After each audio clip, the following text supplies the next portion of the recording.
Sí, una pregunta que le quería hacer sobre un tema que hace mucho tiempo tengo dudas y que ahora empieza a aparecer, creo que con más claridad, y tiene que ver con la prostitución. Acá creo que como en el resto, el tema de la trata tuvo una preponderancia absoluta y digamos que tapó el tema de la prostitución, mezcló ambos términos, los unificó y tuvo, digamos, una gran difusión además. La gran mayoría de, no sé si la gran mayoría, digo, muchos de las colectivas feministas tomaron el tema de la trata, sin tampoco poder distinguir un tema y otro. Y esta imposibilidad de nombrar a las trabajadoras de la prostitución como trabajadoras sexuales, no se las nombra así, pasan a ser víctimas que son, de hecho, más allá de que sean víctimas de explotación en la gran inmensa mayoría, y que ahora aparece con un nuevo proyecto de ley que es la penalización del prostituyente, del cliente. Y nunca entendí yo por qué venía esta campaña con la trata, con tanta fuerza y con tanto dinero además.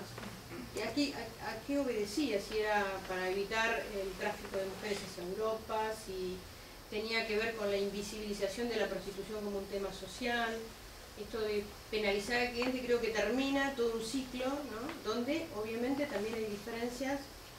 Por ejemplo, las chicas de Amar no tienen consenso, dentro del feminismo no hay consenso y no se habla de trabajo sexual y es absolutamente abolicionista. Entonces, por eso me llama la atención tu reconocimiento a las trabajadoras sexuales, bueno, has trabajado con ellas. Me gustaría que pudieras, quisiera entender un poco más de dónde viene esto, con tanto impulso a la trata y barre todo el otro tema, ¿no? O mezcla. Sí. Mira, en Estados Unidos hay toda una visión abolicionista en el tema. ¿Cómo? Es una perspectiva abolicionista en Estados Unidos. Entonces Estados Unidos empieza, y además que el movimiento de mujeres en Estados Unidos también ha tenido una perspectiva abolicionista. Yo creo que en Guatemala nos costó, cuando yo empecé a trabajar con mujeres trabajadoras sexuales, el movimiento de mujeres nos decía, están trabajando para sacarlas. Y perdimos muchos fondos estadounidenses porque querían que la sacáramos. En las entrevistas me decían, pero ¿cuál es la meta? ¿Pero cuál es la meta? Nuestra meta es que ellas tengan metas. Nuestra meta es proveer esta plataforma de oportunidades y que ellas decidan qué es lo que quieren hacer. Entonces yo no puedo imponer y es también, ¿qué es el feminismo? El feminismo es que nosotras las mujeres nos ponemos en el centro de nuestras vidas y podemos decidir por nosotras. ¿Por qué pensamos entonces que las mujeres trabajadoras sexuales no pueden decidir por ellas mismas?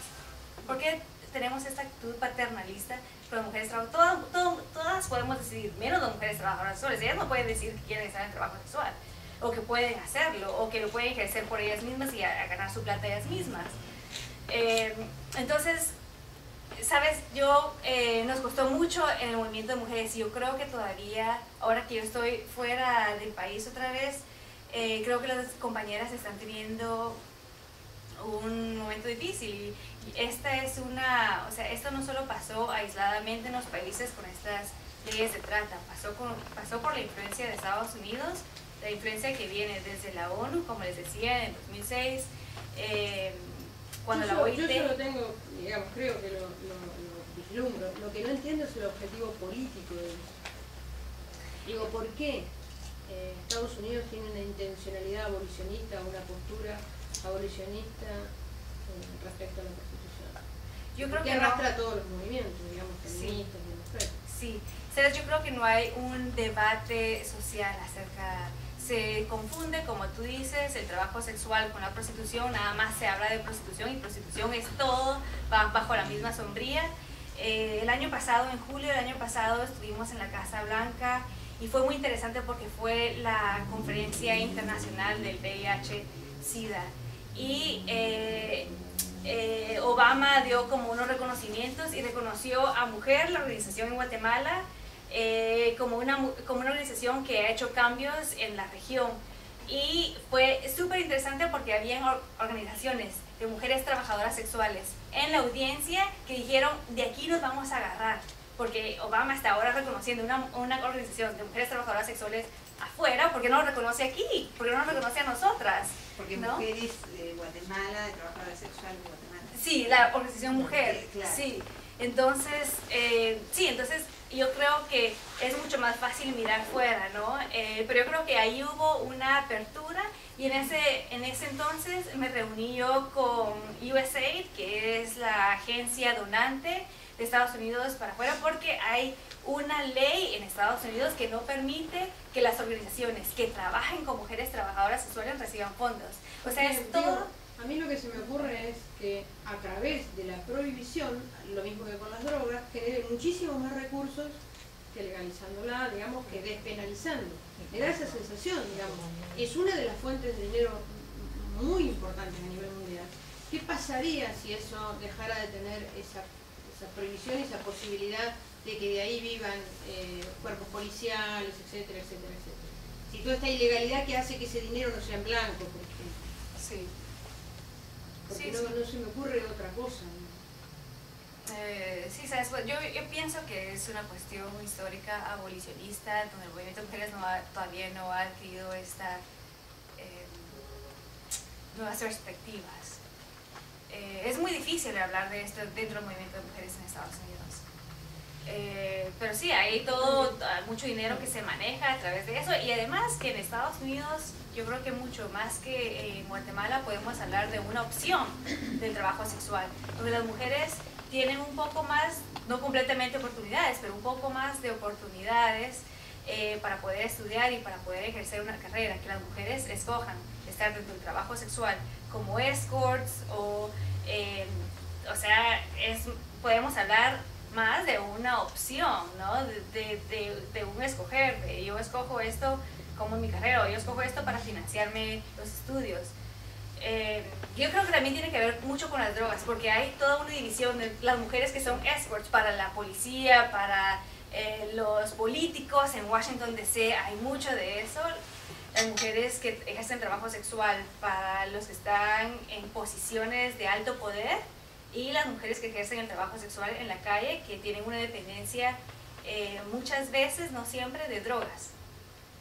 Entonces, criminalizar a la mujer, porque las leyes criminalizan a la mujer. Las mujeres se van a la cárcel en Estados Unidos por ejercer el trabajo sexual. Ya han habido leyes que por tener un condón es evidencia de que ejerces el trabajo sexual. En Nueva York, por ejemplo.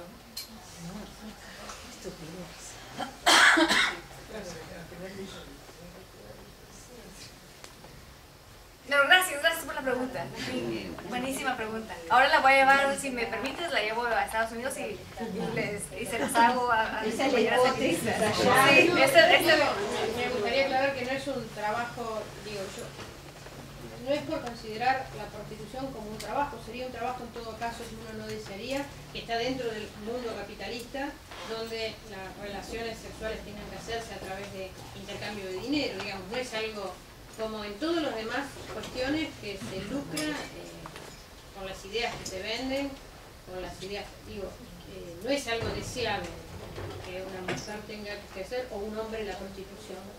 Pero más allá de eso, hay todo otro montón de cargas encima que no se entienden claramente. Y, digamos, la preocupación más grande es este tema que no se puede discutir dentro de los organismos de mujeres, porque quedás como del otro lado de la sociedad. Exacto. Mira, en Guatemala si no sos una mujer que tiene estudios, tus opciones son limitadas en lo que puedes hacer, cómo te puedes ganar la vida. Una es el trabajo sexual, otra es trabajar en las fábricas, otra es trabajar limpiando casas, ¿no? El trabajo de limpiar casas y el trabajo de fábricas es explotado tremendamente. Sin embargo, son trabajos que están dentro más o menos dentro del código de trabajo, ¿no? Pero el trabajo sexual, sin embargo, no lo está. Entonces, cuando nosotras queremos negociar con los dueños de los burdeles para un contrato, se nos hace extremadamente difícil, porque no podemos decir este es un trabajo reconocido, no podemos decir que las mujeres son contribuyentes también al impuesto. También en cuestión de la violencia contra las mujeres, muchas veces en los medios dicen, oh, la mataron. Pasional. Sí, pasional, pero porque es una trabajadora sexual y muy vulgarmente y de una forma denigrante, diciéndole cosas, ¿no? O muchas veces en los cuerpos de las mujeres se han encontrado por PUTA, te asesinamos. Entonces yo siento que tenemos como una sociedad una concepción del trabajo sexual que lleva toda una carga moral. Y yo siento que debemos de indagar más y de hacer una reflexión interna del por qué es eso y del por qué nos sentimos como que tenemos que proteger a las mujeres en vez de darles opciones de vida, en vez de tener un camino que digo, bueno, ese se reconoce el trabajo sexual, pero este nunca debería de ser una opción de vida. Deberían las mujeres de tener todas acceso a la educación gratuita, al acceso a los trabajos, tener opciones de trabajo, acceso a la justicia, porque muchas de las mujeres han sido también violadas sexualmente o han tenido algún trauma sexual durante la niñez, y esos traumas irresueltos después se vuelven complicados, pero no tener una atención integral a las mujeres repercute en la vida. Yo creo que debemos demandar eso también. ¿Alguna otra pregunta o cuéntenme ustedes? Y sí, a mí me parecería, por lo que yo viví, por lo que pasé, por lo que estoy leyendo, sé mucho o sea, ahora estoy más abiertamente de leyes, de todo. Me parece a mí que tendríamos, y a muchas me parece, que tendríamos que protestar más y machacar, porque yo sé mucho de justicia, de lo que ha pasado. Yo pasé por muchas cosas y no me han dado pelota. Yo pienso que las mujeres tendríamos que, no sé, llegar, por ejemplo, todas, reunirnos, salir a protestar, porque la justicia todavía me parece que va lenta contra nosotras, contra muchas cosas. Yo lo he vivido casi 20 años. Entonces ahora, que pasó todo mucho tiempo, 10 años, que veo más las cosas, fui a muchos psicólogos, fui a muchas partes de justicia, me parece que la mujer, sí, más vale que tenemos que tener derechos y aparte, ¿cómo te podría decir? Nosotras mismas tenemos que salir mucho a protestar y a exponernos. A mí me parece eso. Sí, conocimiento de la porque ley. la justicia es muy, muy, muy lenta. Sí. Yo en la vida ahora, hace 10 años, que yo voy con la verdad a todas partes y voy, lo que me propongo, lo consigo. Lo consigo. Todavía me falta algunos, me levanto a la mañana, pero bueno, te digo, tengo 7 hijos y a los 7 luché por ellos, los tengo unidos y sigo luchando contra la justicia, si tengo que ir a un psicólogo voy, todo eso. Pero a mí me parece que nuestros derechos tenemos que cada vez más protestar y luchar. Exigirlo. Sí. El primer paso para protestar y luchar es conocerlo. Por eso Sí, uno sí, a cuando mí me viene gusta. este espacio es buscar Sí, conocer yo también y he entenderlo. buscado, Claro. he conocido. Pero te hablo en general, Claro. y también hoy hablábamos con Ana, esto en general hablar de estas cosas genera incomodidad. La fácil es la comodidad, es cómodo Claro, la pero comodidad. también, Entonces, también los está espacios- bueno que conversemos de la incomodidad. Claro, y para la que incomodidad se- nos moviliza, decir, bueno, de para acá me voy movilizar- con algo, ¿no? Para movilizarnos cada vez más, porque en mi tiempo era que uno se quedaba callado, ibas a hacer una denuncia, no te escuchaban, yo me iba a dedo a Bahía, ¿entendés? Esas cosas, hay que movilizarse, Sí. pienso yo. No, pero es A así, mí me tal gusta cual. esto porque yo ahora cada vez más estoy más abierta y más lucho, más esto y más entiendo. Y la idea es que nos Y- comprometamos y todos más sin ayudar, sin sufrir más violencia ayudar, directamente, claro, también comprometernos. más ayudar a otros, porque el tema de la prostitución yo lo sé perfectamente porque tengo amigas que muchas veces no pasa por esto, pasa por lo otro. Está bárbaro, ¿no? Pero para mí hay que participar más y llegar. Si te moviliza esto, ayudar y bueno, ese sentido. Que acá en Dorrego y en muchas zonas faltan muchas cosas que yo vengo luchando de hace mucho tiempo y falta mucho. Que tendríamos que ayudar más y comprometernos. Movilizarnos, gracias por compartir eso, sí, movilizarnos, ayudarnos, apoyarnos unas a otras, hacer que el Estado también cumpla con sus compromisos, porque es una obligación del Estado velar por nuestra seguridad y por nuestras vidas. Sí, a mí, volviendo al tema de la prostitución, vos citabas cuando hablas de prostitución a justamente una organización argentina que bueno, justamente ya están trabajando por sindicalizarse. Es decir, nombraste otra de tu país, pero tiene más o menos las mismas características. ¿Has visto que son equivalentes o...?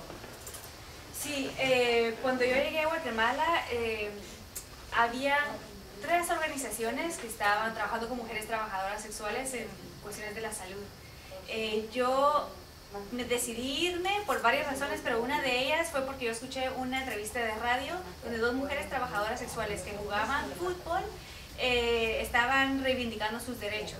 Y volver a Guatemala. Sí, y me regresé a Guatemala porque yo en ese entonces estaba terminando la universidad en Los Ángeles.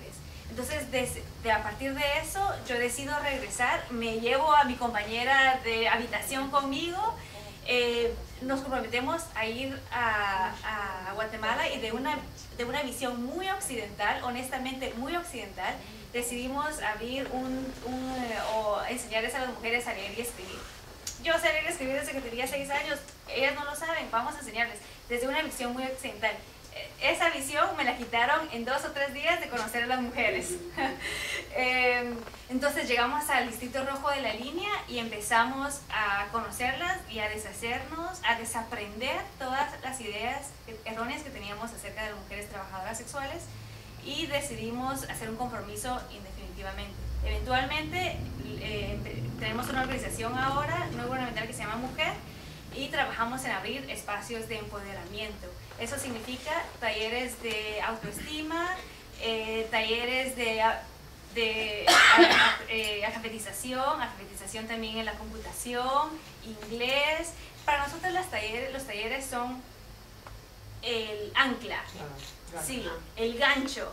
Entonces, para formar una comunidad con las mujeres y que ellas mismas lo formen. Entonces ahora tenemos la mayor parte del staff de mujeres, son mujeres trabajadoras sexuales. Estamos en esta transición de cambiar la directora ejecutiva posiblemente para atender a una compañera de la comunidad, porque eventualmente queremos que esta organización sea para y de mujeres trabajadoras sexuales. Ellas conocen su realidad mucho mejor que yo la voy a conocer en 10, 20 años de estar a la par de ellas. Ellas son sujetas a sus derechos y ellas saben muy bien qué es lo que quieren. Entonces, nosotras hemos trabajado con Red Trasex, que es la red de mujeres trabajadoras sexuales de Latinoamérica y del Caribe, y AMAR es parte de la Red Trasex, es una de las organizaciones fundadoras. Y ahora, después de 8 años de yo haber regresado a Guatemala, hay una organización de mujeres trabajadoras sexuales que antes era nada más de salud, que está liderando muchas de las acciones a nivel de derechos humanos de esta comunidad, que se llama OMES, Organización de Mujeres en Superación. Y ellas están luchando por los cambios a las leyes, el cambio de la ley contra la trata, por ejemplo, para que se defina qué es la prostitución forzada o ajena y el trabajo sexual, para que haya una distinción. Porque de la noche a la mañana, en 2009, cuando se aprobó esta ley, habían 80, 90 mujeres que estaban siendo deportadas diariamente, porque es mucho más fácil para el Ministerio Público ir a un burdel, agarrar a todas las mujeres, salir en la prensa, tomarse la foto diciendo que están cumpliendo con la ley, que agarrar en realidad a los tratantes, ¿no? Y sin seguir ningún protocolo de protección y de debida diligencia para las mujeres. Entonces, eso es más o menos. Nosotras abrimos los espacios de empoderamiento a nivel personal y político, y hay otras organizaciones que hacen otro trabajo y nos complementamos entre sí. AMAR tiene un posicionamiento político ahorita fuerte, pero también hacen lo que yo sé es que hacen también abordajes directos con la población. Van y hablan con cada una de las mujeres en una actividad que se llama Entre Pares, ¿no? Que una mujer trabajadora sexual aborda a otra mujer trabajadora sexual y hablan de las ITS, del VIH. Sí. ¿Algo más que me quieran contar de ustedes? Yo quería decir, no, ya la señora que estaba, se fue. Se fue. Ah, se fue. Que creo que es importante si realmente, cuando ella dice nos tenemos que unir, y recordaba con Graciela, hace unos días presentamos nosotros un libro de una feminista francesa, Guillaumin, que hablaba de la ira de las oprimidas, ¿no? Y bueno, creo que principalmente conocer nuestros derechos, tratar de que se cumplan, pero también tiene que existir ese hilo conductor de solidaridad entre las mujeres. Porque cuando nosotros hablamos de patriarcado y machismo, no nos estamos refiriendo al género masculino, sino que nos estamos refiriendo, digamos, a una manera de política en la cual hemos estado instruidas todas. Y bueno, creo que es realmente muy importante para las mujeres, para nuestra propia supervivencia, no solamente en temas de violencia. Vos pedías estadísticas. La Argentina, el lugar más inseguro para la mujer es el hogar. Y por muerte o por lesiones. El 85% de las mujeres víctimas de violencia es en manos de sus esposos, novios, concubinos, ex. Esa es la realidad argentina, y te digo con estadísticas así medio, no hay ni cruzamiento ni nada, ¿no? En Buenos Aires, capital, Eva Giberti lleva alguna estadística un poco más seria, pero en el resto del país no. Eso por un lado. Por otro lado, las mujeres, creo, en la Argentina y a nivel del mundo somos los más pobres entre los pobres. Los trabajos más desjerarquizados. En la Argentina la mujer gana aproximadamente un 20 y un 30% menos que un hombre en igual tarea. Y aparte, los trabajos más desjerarquizados son para las mujeres. El tema de la trata, vos comentabas en el tema del tráfico, las mulas, hablabas de las mujeres pobres. Obviamente, mujeres pobres con hijos aceptan ese tipo de trabajo a riesgo de su propia vida y de su integridad física. Yo creo que es importante la comprensión de todo esto, para que surja ese hilo conductor de solidaridad entre las mujeres, para ir cambiando esta situación, que es una cuestión bastante profunda en las sociedades, tanto la tuya o la nuestra en general, en el mundo, donde la cultura que se imparte a hombres y mujeres es una cultura patriarcal, de mando y obediencia. Entonces es muy difícil, digamos, ir contrarrestando esto. Las primeras que nos tenemos que hacer es las mujeres por nuestra propia supervivencia, ¿no es cierto? Somos nosotras. Así que en ese sentido creo positivo lo que decía, para que no andar después dando vueltas sola, como dice ella, yo voy, yo pido, yo esto, sino que tiene que ser un movimiento realmente de mujeres que pida que se les cumplan los derechos, porque te digo, tanto las convenciones internacionales como las convenciones que tenemos, violencia de género, violencia familiar, eso no ha hecho que baje la cantidad de violencia, sino que creo que ha subido, sí. Las mujeres, a partir de que conocen sus derechos y empiezan a decir no, empiezan a ser agredidas. Entonces, y bueno, y después vemos los resultados que a veces nos ponen mal en los tribunales, pero ¿qué va? Digamos, las leyes están escritas por hombres, los jueces son hombres, digamos, es así. Sí, realmente requiere un trabajo mucho más profundo, el empoderamiento de la mujer, ¿no? Eso. Sí, es un trabajo mucho más profundo y es un trabajo que yo lo miro desde la perspectiva del movimiento de mujeres, ha sido muy integral. Los servicios directos con las mujeres en general y el movimiento político, ¿no? Cómo formamos coaliciones para tener una influencia en la violencia, en la ley contra el femicidio. Cómo formamos una coalición para enviar informes sombras, ¿no? O sea, el trabajo con las mujeres es como la leña que mantiene este fuego y esta pasión para hacer los cambios. Se hace el trabajo individual con cada una de las mujeres que acompañamos a poner una denuncia, que acompañamos al hospital, con la psicóloga, etc. Pero de estas experiencias vamos formando un cambio más de sombría, ¿no? Un cambio que afecte a todas, de estos cambios individuales.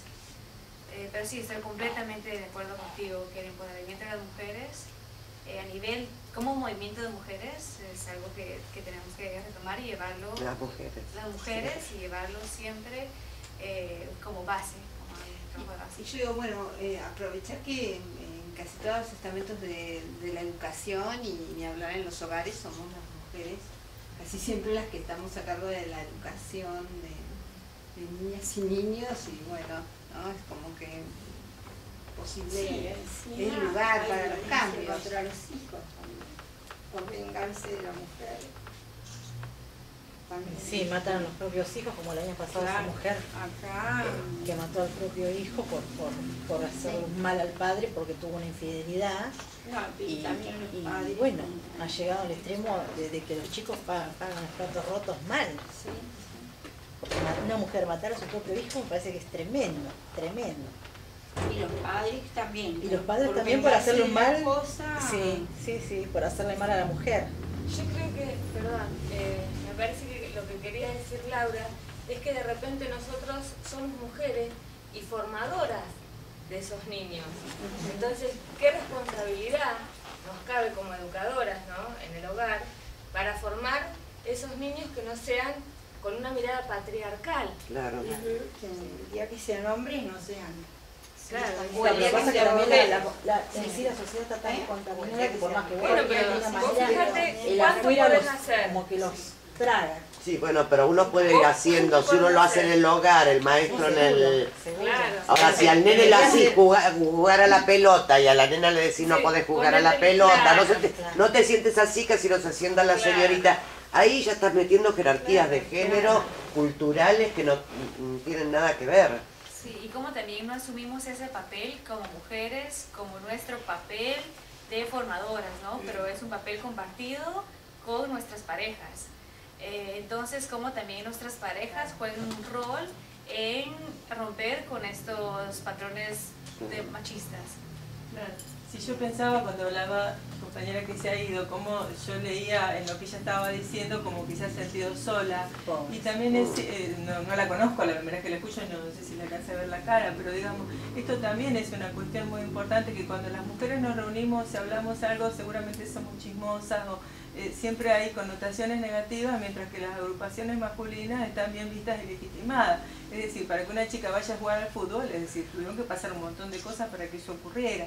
¿No? Entonces, por allí es mucho más difícil para las mujeres legitimarnos en nuestras organizaciones y en nuestro trabajo, y hay también un orden jerárquico, que si alguien no tiene una profesión y si se junta con otras mujeres, bueno, seguramente va a ser porque es chismosa, porque, ¿no? Es decir, ya no se dice que es bruja, pero bueno, no sé si no, todavía. Entonces, bueno, es un largo camino eso de poder juntarnos como hoy y que pueda haber estos intercambios y que no son fáciles, ¿no? Pero realmente hay que hasta legitimar eso, ¿no?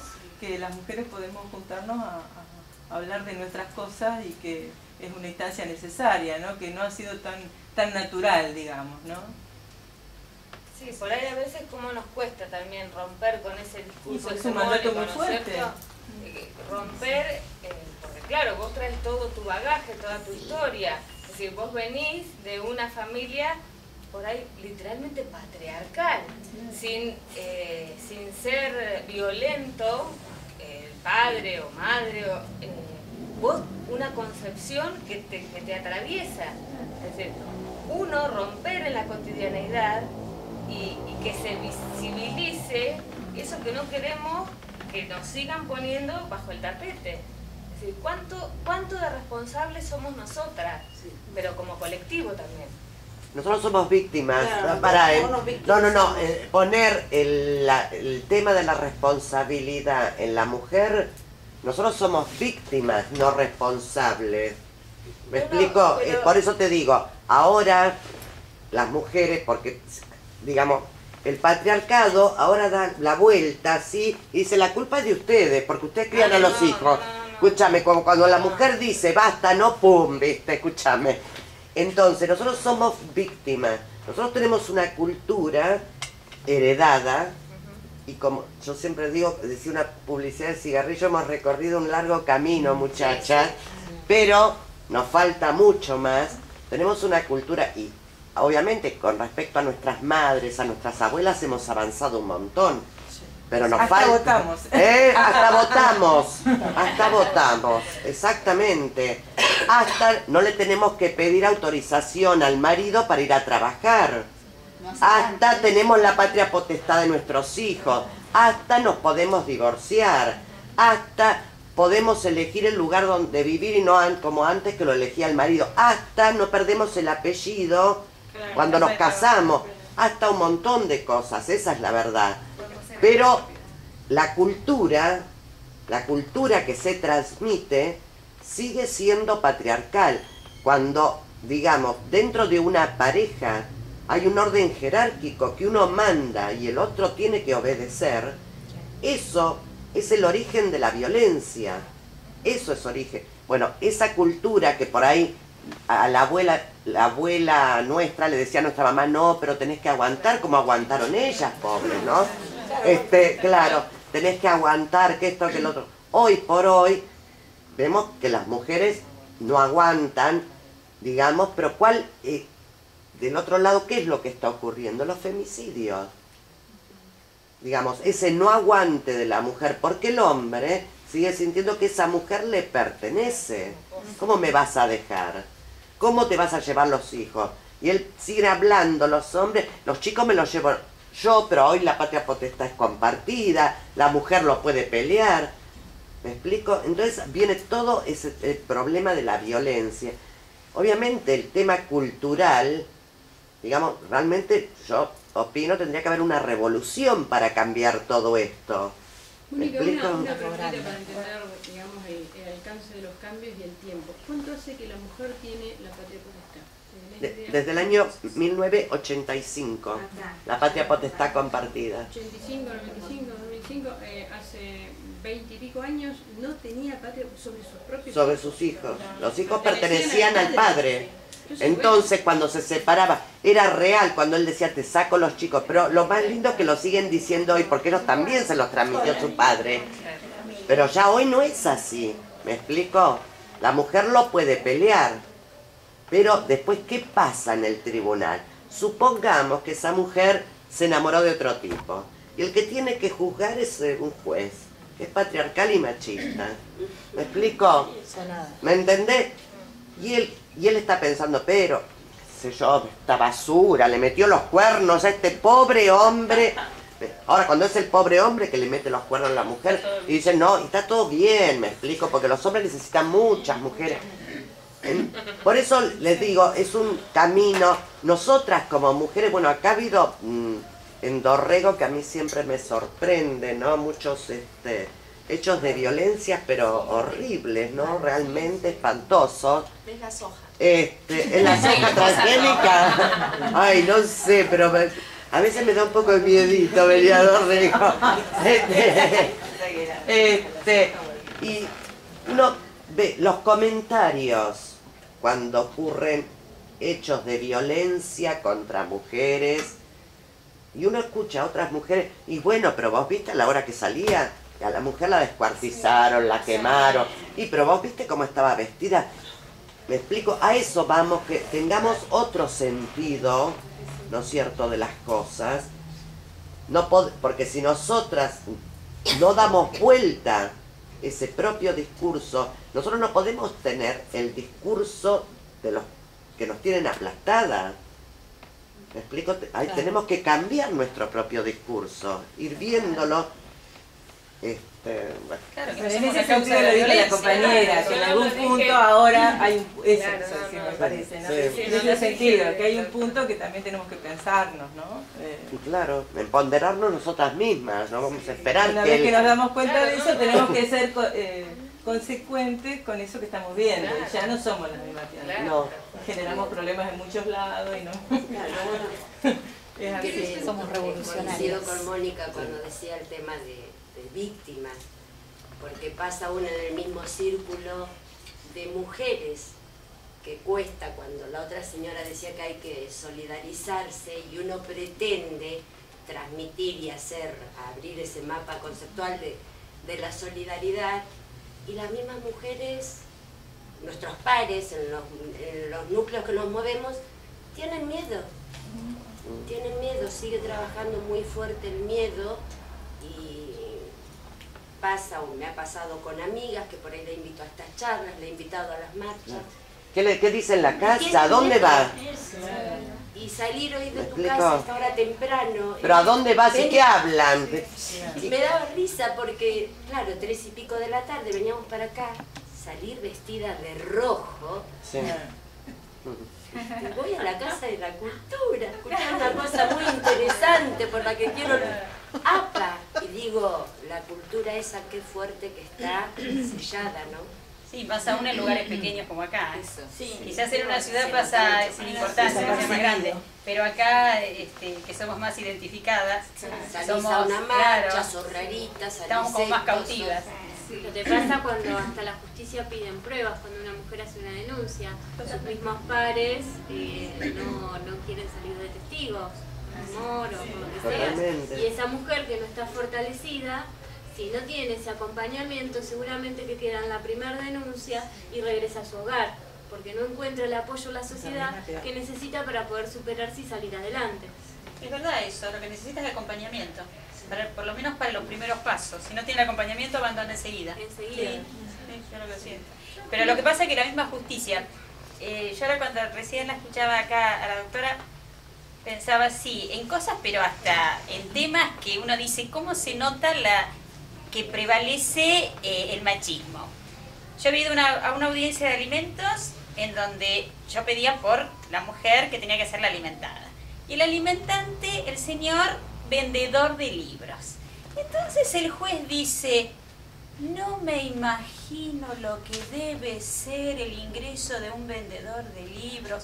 Pobre hombre, ¿cómo le va a estar pidiendo a usted que alimente a su hijo el vendedor?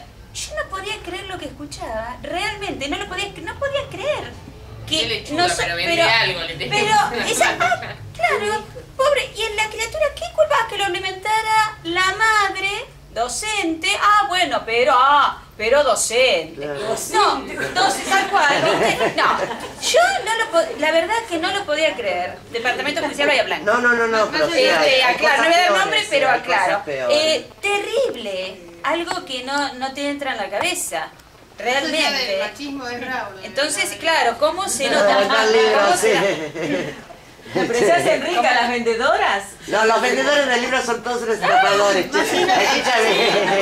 como docente y vendedor de libros... Y era docente también. Mira, por eso que estás tan bien. No, quería hacer una... Me parece que se me borró ahora. No, sobre el tema de femicidio, porque estaba mirando las cifras. Cuando nosotros hablamos de una cada 36 horas, son cifras sacadas por una ONG de Buenos Aires de femicidio. No está englobada, digamos, la mujer que muere en un tiroteo porque pasó la policía en un hecho delictivo o lo que sea, que son minoritarios, ¿no? Pero digo, son muertes por feminicidio, femicidio, o sea que ahí la cifra variaría, me parece, por el porcentaje que vos me decías que sí está registrado. Acá no sé si se hace una diferenciación tan clara. Lo que yo quería saber, porque en algún momento leí que en Guatemala había sido declarado tema de seguridad nacional, los asesinatos de mujeres, porque es uno de los países con mayor porcentaje, me parece. Argentina debe estar por ahí, no sé si... No está más bajo Argentina. Más bajo sí, pero también es altísimo, digamos, de acá. ¿Hay alguna México debe estar con ellos ahí, ¿no? ¿Hay alguna experiencia, digamos, que vos tengas de ONGs o de implementación de políticas gubernamentales que esté dando algún resultado? Porque la verdad es que es un tema que se discute mucho también acá, si los refugios tendrían que ser para los varones y no para las mujeres, si el refugio sirve y la mujer se la saca de circulación, si el seguimiento, si la penalización, si esto del acompañamiento, cómo se deslegitima la violencia socialmente para que todos reaccionen alrededor de una mujer que está siendo violentada y se pare, que digamos que el entorno pare al violento. Es decir, ¿hay alguna experiencia que vos sepas que...? Sí. ¿Sabes el movimiento de mujeres en Guatemala después de participar en las guerrillas y de tener una paz, entre comillas, después de los acuerdos de paz? El movimiento se da cuenta que no tienen un lugar dentro del frente izquierdo, ¿no? Entonces el movimiento empieza a tener una organización, tenía un albergue, por ejemplo, otra organización se dedicaba a dar charlas de empoderamiento a las mujeres, unos esfuerzos aislados. Eventualmente se empieza a hablar de la responsabilidad del Estado y de cómo que las ONGs estaban quitándole la responsabilidad del Estado de garantizar la vida de las mujeres. Entonces se empieza a trabajar con el Estado y se forma la CONAPREVI, la Comisión Nacional para la Prevención de la Violencia Intrafamiliar y contra las Mujeres, que es una entidad gubernamental donde participaban las organizaciones de mujeres. Y te digo participaba porque con este gobierno hemos tenido muchísima represión, todos los movimientos sociales, y empezó con el movimiento de mujeres, que somos bulliciosas y que armamos las incomodidades, ¿no? O sea, cuando nos pasa algo, decimos algo, entonces las compañeras empezaron a tener amenazas. Y la CONAPREVI bajó de perfil. Te digo, con falta de fondos del gobierno, falta de representación del gobierno, porque teníamos a alguien del Ministerio Público que estaba dentro de la CONAPREVI, alguien de los juzgados también, entonces podíamos armar estrategias en conjunto con el expertise de las organizaciones de mujeres. Y es a través de la CONAPREVI también que se empiezan a armar los centros de atención integral para las mujeres víctimas de violencia, lo que le llamamos los CAIMUS. Empezamos con 5 CAIMUS en todo el país. Entonces ahora la organización que tenía un albergue ya no tenía un albergue, sino que tenía un CAIMU con cierta ayuda estatal. Entonces esa para nosotros fue una estrategia de involucrar al Estado y de que el Estado ¿Qué tratamiento se hacía ahí? Médico, o sea, de salud física, mental, legal, con una trabajadora social acompañando a la mujer. Siempre a la mujer, digamos, no se atendía al varón o había políticas No, hacia el varón. no, atendíamos nada más a las sobrevivientes de violencia, solo a las sobrevivientes y a sus hijos e hijas. Sí, sí, pero bueno, la semana pasada las organizaciones estaban haciendo una recaudación de fondos porque no han recibido el dinero que por ley deben de recibir del parte del Estado. Parte del Ministerio de Gobernación específicamente. Entonces, con este gobierno nos hemos ido para atrás, pero yo te digo, era una estrategia que nos había estado funcionando hasta el año pasado. Y yo creo que todos los movimientos están sufriendo, el movimiento estudiantil, por ejemplo, el movimiento indígena, con este gobierno también ha abierto las puertas a las mineras canadienses y estadounidenses, y ese movimiento indígena que las ha parado, poniéndose en la calle y haciendo turnos de 24 horas, y son las mujeres de estas comunidades que están haciendo los turnos de 24 horas. Las mujeres de Varías. Yo escribí un blog y se los puedo pasar acerca de esta situación. Pero bueno, es una estrategia que ahorita estamos como en impasse, ¿no? Estamos esperando que eventualmente este gobierno se vaya, y mientras tanto yo creo que esta es una oportunidad para irnos a nivel internacional y denunciar a este hombre que tuvo un lugar estratégico dentro del conflicto armado, dentro de la guerra civil, denunciar lo que está haciendo dentro de nuestro país y lo que esto está significando para la violencia contra las mujeres y los efectos. Claro, porque el presidente de Guatemala, por ahí puedes contar eso, porque ayer hubo una condena a uno de los represores de Guatemala, pero bueno, el presidente parece que era bastante cercano a este expresidente, claro. No, pero el presidente actual. Ah, sí, no. Sí, Otto Pérez Molina fue militar, es un militar que estuvo dentro de la estrategia de Ríos Montt en los peores años de la guerra civil en Guatemala. Ajá. Y la defensa, unos testigos de la defensa, identificaron al presidente como quien estaba también liderando las acciones contra los pueblos indígenas. Claro. Entonces, cuando eso pasó, hubo un esfuerzo para parar el juicio, porque yo creo que Otto Pérez Molina piensa que se van a ir contra él porque cae Ríos Montt y esperamos que caigan muchos más. Claro. ¿No? Entonces, yo pienso que fue un esfuerzo de parar el juicio y que se quedara otra vez en la impunidad, ¿no? Pero siguió, ya tuvimos una sentencia que además incluye la violencia sexual. Ejemplar, la sentencia incluye el delito de genocidio. Genocidio, sí. Que eso es ejemplar, muy es ejemplar, bueno. Sí. A partir de ahí se van a agarrar para seguir con los que... Y eso lo inició también una mujer, Rigoberta Menchú, que se llevó este juicio a España con la jurisdicción universal y